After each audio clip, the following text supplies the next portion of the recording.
Bem-vindos todos novamente aqui nos nossos diálogos interdisciplinares. Agora nós estamos conversando, vamos bater um bate-papo ligeiro com alguém que estamos aproveitando que ele está preso no Brasil, em Porto Alegre. Ele que é um frequentador assíduo dos aeroportos das Américas, da Europa, sempre participando de simpósios internacionais, especialmente na área dos direitos fundamentais, um dos grandes constitucionalistas que nós temos hoje no Brasil, também um estudioso dos direitos ambientais como direitos fundamentais, o nosso muito querido Ingo Sarlet. Ingo, como é que você está? Está tudo bem aí em Porto Alegre? Paulo, em primeiro lugar, te agradecer pelo convite, sempre uma honra participar com uma atividade contigo. E agora, claro, em ritmo de isolamento parcial, né? Porque não é total isolamento, mas em ritmo de isolamento parcial, a gente acaba ficando realmente mais em casa, escrevendo mais, curtindo até um pouco mais a família, que é o lado positivo também desse episódio, né? E É. também participando de muitas lives, como se diz, né? Muitas lives, né? Sorte nossa, Ingo. Um dos aspectos positivos ambientais, já que estávamos conversando sobre isso, é a diminuição drástica, né, obviamente para desespero das companhias aéreas e também com outros problemas correlatos graves, né, das viagens aéreas, né, e dos automóveis nas estradas, nas ruas. Né? Quer dizer, a emissão de dióxido de carbono, isso é um dado, nós estamos falando, isso é um dado objetivo, né, realmente caiu muito, né, em alguns lugares, assim, realmente a menos 80%, né, especialmente na Europa, né, onde há medidas mais restritivas, né, com um impacto evidentemente positivo sobre, claro, a questão do efeito estufa, né, das mudanças climáticas. Né, Então, o coronavírus, Ingo, já está tendo repercussão também no campo do meio ambiente. O direito ambiental já está também levando em conta essa novidade do coronavírus? Tem vários aspectos, né? Mas um dos aspectos que tem se tratado é realmente das mudanças climáticas. Né? É claro que tem vários aspectos correlatos, não é só isso que eu referi. Né? Mas é evidente que a redução drástica do tráfego aéreo e do tráfego de veículos, né? Caminhões onde ficam, obviamente, trens e caminhões de carga, enfim, a gente continuam em andando. Mas isso digamos, no volume total de veículos, especialmente em países que dependem quase que exclusivamente do transporte rodoviário, né? e da acessibilidade por via automotora, né? Nas cidades. É claro que isso tem um impacto importantíssimo, né? Sobre o nível de emissões de dióxido de carbono. Né? É um dos efeitos. Né? Nesse aspecto, até paradoxalmente, né, o lado positivo, né, o problema é que é difícil associar um lado positivo a uma pandemia que, portanto, positiva no sentido apenas de um reflexo colateral que para um outro, né, para um outro direito e dever, né, tem até um reflexo de promoção desse direito, né, em detrimento, evidente, do que está se passando em termos de infecções, de doença, saúde pública. Então, claro, na própria saúde pública também tem questões que envolvem clima com relação a aumento de outros consumos. Né? Então, é muito complexo isso também. Né? O que é efeito, entre aspas, positivo, né, por um lado, e negativo para o outro. Né? E O claro colateral do mal, né? É o colateral do mal, né? Exatamente. Boa formulação. Ingo, deixa eu te fazer uma pergunta. A gente, em algum momento, nós vamos superar essa crise. E você acha que, assim, também com relação ao meio ambiente, nós vamos ter aí alguma mudança de vida? Você é otimista com relação ao que esse isolamento, essa redução aí da busca de máximo conforto, de máxima interação de pessoas com queima de material que é poluidor. Você acha que isso vai mudar quando a gente superar esse problema? Vai haver alguma... Você é otimista com relação às consequências desse coronavírus para a mudança de vida das pessoas? efeitos possivelmente, ao fim e ao cabo, né, pelo próprio processo de superação, né, do coronavírus. E até mesmo agora, né, essas medidas restritivas, né, elas têm também, obviamente, o potencial de fazer, como bem disseste, nós mudarmos vários aspectos da nossa vida diuturna, seja familiar, pessoal, né, afetiva, inclusive, profissional, né, social e econômica. Isso é claro, né, porque agora já estamos tendo que fazer essas adaptações e o ser humano tem que colocar sua criatividade a funcionar aqui realmente em todos os sentidos. Uma complexidade grande, mas são vários fatores afetados. Tem economia criativa, né? Quer dizer, empreendimentos que se reciclaram naquilo que podem reciclar, evidentemente, alguns não podem, para o teleentrega, né? Para outras formas de prestação de serviços, né? Questão do home office e também dos cursos, né? Enfim, faculdades e escolas, né? Funcionando de uma outra forma, ou seja, claro, a tecnologia permite que nós tenhamos também essa possibilidade de avançar e superar algumas dificuldades por aí. E evidentemente que algumas dessas ações que nós estamos tomando agora devem ficar. Né? Outras são simplesmente uma intensificação daquilo que já vinha se fazendo em menor escala. Ensino à distância, que qual já era um projeto, já existia, né? O percentual dos cursos de graduação, enfim, né? Agora já proposta de curso só à distância, mesmo antes do coronavírus, né? O teletrabalho, enfim, claro, são fenômenos que já existiam nos últimos anos, né? E que estavam sendo, mas que evidentemente agora com esse contexto, né? Se agudizam, se potencializam para o bem e para o mal. O nosso colega Walter Rothenberg, ele estava dizendo que o que ele espera que continue é o abandono da gravata. Eu achei vai ser uma boa herança desse período. Eu estou aqui com a minha Polo, né? Eu também. A minha ainda é mais esportiva que a sua. Eu estava com uma mais esportiva, só que a Gabriele disse, não precisava ser tão esportivo. Né? Eu tinha acabado de fazer a minha esteira, né? Isso também é bom. Atrasar uns 5 minutinhos, né? E acabei então botando uma Polo para ficar mais palatável. Você falou muita coisa aí de mudanças, de interferências das medidas de combate ao coronavírus, de interferências em relação a aspectos de autonomia dos indivíduos, né? A um mais amplo direito de ir e vir com que a gente estava acostumado. E essa pandemia tem obrigado aí algumas decisões que afetam o direito de reunião. Em alguns lugares tem até dado polêmica, né? Eu estava vendo outro dia que lá na Alemanha, né? Você que é um conhecedor aí profundo, talvez o maior conhecedor aqui no Brasil da jurisprudência atual da Corte do Tribunal Constitucional Alemão, eu vi a notícia que semana passada eles foram provocados, né? Era um grupo que queria fazer um protesto contra a proibição de reuniões e tinha mais do que 10 pessoas e tinha sido proibido pela administração pública, né? E eles foram à Corte Constitucional levando esse problema, né? A Corte disse que, por alguma questão formal, não ia enfrentar esse problema naquele momento, mas que era um problema realmente assim a ser abordado. E aí, o que você tem aí a dizer sobre esses conflitos de direitos fundamentais? Como é que você está vendo isso? Você acha que está havendo uma judicialização excessiva aqui no Brasil com relação a isso? Sobretudo quando comparado com o que está acontecendo na Europa? Qual a sua visão do impacto sobre os direitos fundamentais do combate à pandemia? Olha, claro que a pergunta é ótima, é atual, e de fato a Alemanha tem tido algumas decisões do próprio Tribunal Constitucional, mas também outros países já têm tido algumas decisões de tribunais até superiores, né?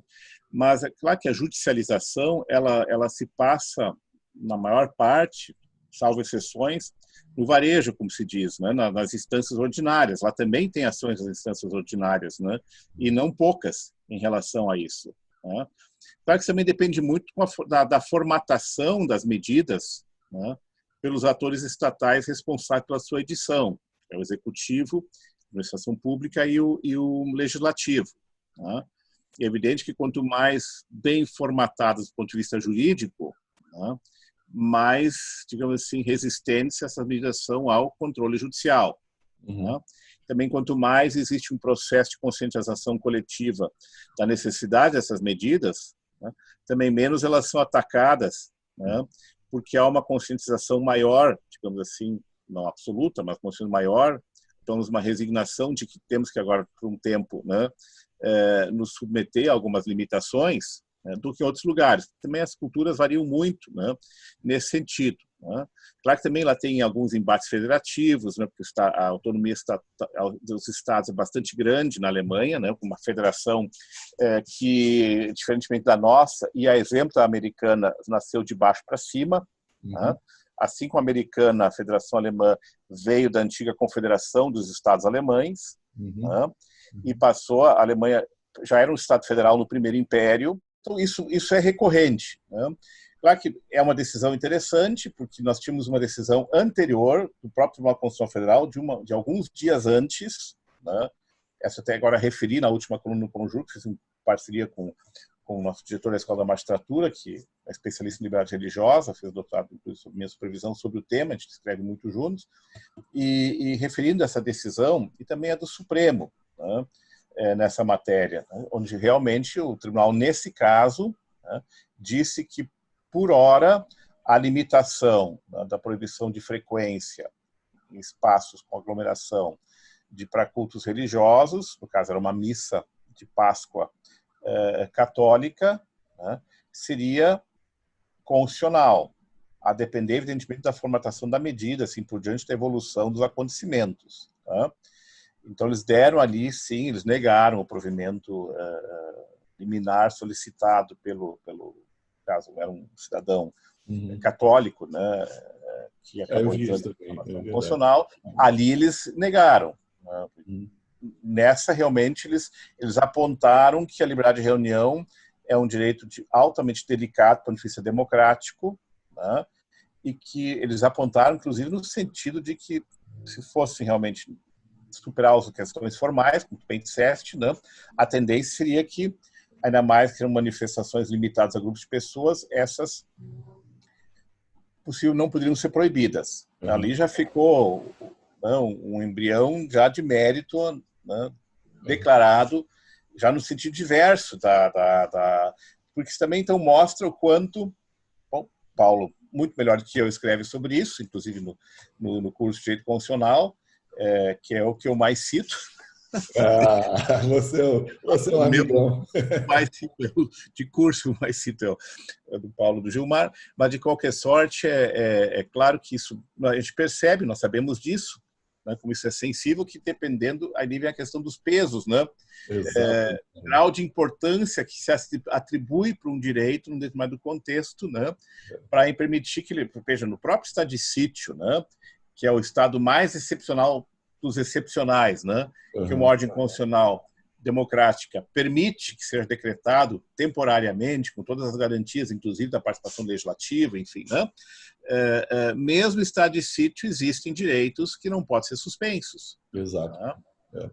A limitação até pode ser mais forte, mas não pode ser completamente suspenso. Então, claro, isso também tem que balizar, evidentemente, deveria balizar as restrições a direitos em geral e também em casos de exceção não constitucional, no sentido próprio do termo. Não temos estado de exceção constitucional decretado. Nós temos hoje estados de anormalidade, provavelmente, calamidade pública é um estado de exceção constitucional, mas, evidentemente, ele tem um fundamento constitucional também, na medida que ele é decretado para a preservação também de interesse público, até mesmo de direitos fundamentais na vida, né, como é o caso, né? Evidentemente, também implica a possibilidade de restrições, né, topicamente mais acentuadas, né, temporárias de direitos. Igor, sabe o que eu tenho reparado? É que você falou aí do exame de fundamentos, né, para justificar nesse balanço entre direitos, acaso confrontantes, nesses casos da pandemia, a identificação do direito à saúde, direito até à vida, como prevalecendo sobre outros direitos, né? Inclusive esse de reunião. Mas sabe uma coisa que eu estava reparando e queria até ouvir o que você acha disso, que nisso tudo está se tornando mais claro que no Estado de Direito, que responde aos direitos fundamentais, é indispensável que essas interferências sobre direitos fundamentais sejam fundamentadas. Esse é alguma coisa que vai se criando uma mentalidade de que o Estado não pode simplesmente proibir, por exemplo, cultos religiosos sem justificar por quê. Por que está proibindo? Quais são as circunstâncias que estão exigindo isso e quando é que, inclusive para dar uma margem para que as pessoas percebam, quando é que essa proibição se tornará já anacrônica, já sem sentido, né? Você acha que pelo menos uma das heranças desse período não pode ser justamente a gente perceber a importância de se exigir que a administração faça uma justificação, uma motivação intensa e complexa sobre as razões por que ela está interferindo sobre os direitos fundamentais de outras pessoas? Olha, isso até, Paulo, agradeço também mais uma vez a pergunta, né? E em parte a resposta está também naquilo que tu colocaste, né? É claro que o Estado Democrático de Direito implica motivação dos atos do poder público, né? Alguns deveres de motivação inclusive específicos, né? Como é o caso das decisões judiciais, mas também das administrativas, que em alguns lugares ele é expressamente previsto nas constituições, no caso da nossa, mas não é previsto expressamente em outros casos, mas é admitido como implicitamente imposto, né? Pela ordem constitucional, onde não está expressamente previsto. E é claro que um dos controles que se faz também dessa motivação acaba sendo no controle das restrições o controle da proporcionalidade, né? Ele vai se analisar se a medida realmente, tal qual proposta formatada, se justifica do ponto de vista constitucional, que envolve também a análise da motivação, né, dos efeitos concretos. Agora, um dos problemas que a gente percebe, não só em situações de pandemia, mas particularmente nesses estados que nós estamos vivenciando, que são realmente situações de impacto mundial, né, global, tanto que os problemas se repetem, né? Claro, algumas coisas são específicas, mas em geral os problemas se repetem. Até onde pode isolamento, né? Pode restrição de liberdade de vir e assim por diante, né? Qual é o impacto sobre a economia, sobre o trabalho, o que se pode permitir agora de flexibilização. No fundo, os problemas acabam sendo globais também. Pode ter alguma mensuração específica diferente pelas circunstâncias concretas, até pelo direito constitucional positivo também, né? Peculiaridades, mas em regra, são as mesmas coisas que nós estamos enfrentando, né? E seja na Europa, seja aqui, seja nos Estados Unidos e na Ásia, né? Então, de qualquer sorte, também um dos sintomas que nós temos é o recorte. As coisas são muito complexas, não deixam de ser complexas por causa disso, pelo contrário, até aumentam de complexidade em muitas situações, tanto jurídica quanto fática, né? Enfim, mas, ao mesmo tempo, temos a necessidade de ações rápidas. Tá?